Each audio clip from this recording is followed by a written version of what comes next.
What a beautiful day. Look at this. We got a little bit of snow. It's funny the things that we let get to us. We had church yesterday. The snow was coming down. And it come down pretty good while we was there. But, you know, some folks want to be at church. Some don't. Some see the snow as a chance to stay home, or they don't feel safe. And for years, I had a two-wheel drive. Man, I didn't go anywhere if it snowed. Even if they talked about snow, I didn't go anywhere. But God's blessed us, and I now have the ability to go. And one of the things that I committed to was that unless it was just impossible, I was going to be at church. Well, yesterday, as we show up, I posted some pictures on the roads and how they was rough, and told anybody if they was headed out to church to be careful. And somebody made some smart comments, and then they erased them, but they made them. And I started second guessing myself. I started really thinking to myself, well, why are we here?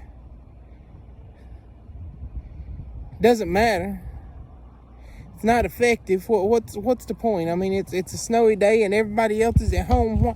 Why are we here? And I really let it get inside of my head to the point that yesterday evening we did not have service. See, I broke my own commitment that I would be there if I could. Regardless. Even if it was just me and the camera live streaming. My commitment was that I would be there. But I let something else get into my head. I let someone get into my head. Because of a stupid comment on Facebook by somebody that, as far as I know, has never been into our church. But I let them dictate what we did. Funny thing is, God has a plan in everything. And this morning I received a phone call thanking us for having church. Someone that watches online and talked about how great it was that even a few of us was willing to hold the commitment to God's house, and that we was willing to be there because they got a blessing out of the message.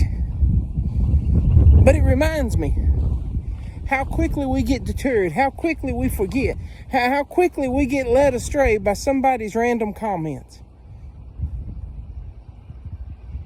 Sad thing is, especially with this social media generation, we get so affected by the bad comments that we overlook all the good comments. Millions of people will pass by a statue and not say a word. One person complains and they take it down. Millions of people will watch something on television. Watch a man pray at the end of the television show. One person complains and they put an end to it. Guess it's like they always say, the squeaky wheel gets the oil. Here, I challenge you guys that are watching this, that have took the time to pay attention to this video. Don't worry about what the naysayers say, because they're going to say nay. There's going to be something wrong with everything that you do, everything that you say. There's always going to be a problem with it. They're going to find fault like there's a reward for it. Don't worry about them. Follow the path that God has put in front of you. Don't worry about pleasing man. Please God. Don't worry about what anybody else thinks. Just make sure that you're on the path that God has set before you. Continue to follow him even when others come against you, even when it becomes difficult, even when it comes hard, even when people fault you for it. Continue to follow him. Stand up for what you believe. Stand in faith, and don't tire of the good works. God bless you guys. Enjoy this snowy day.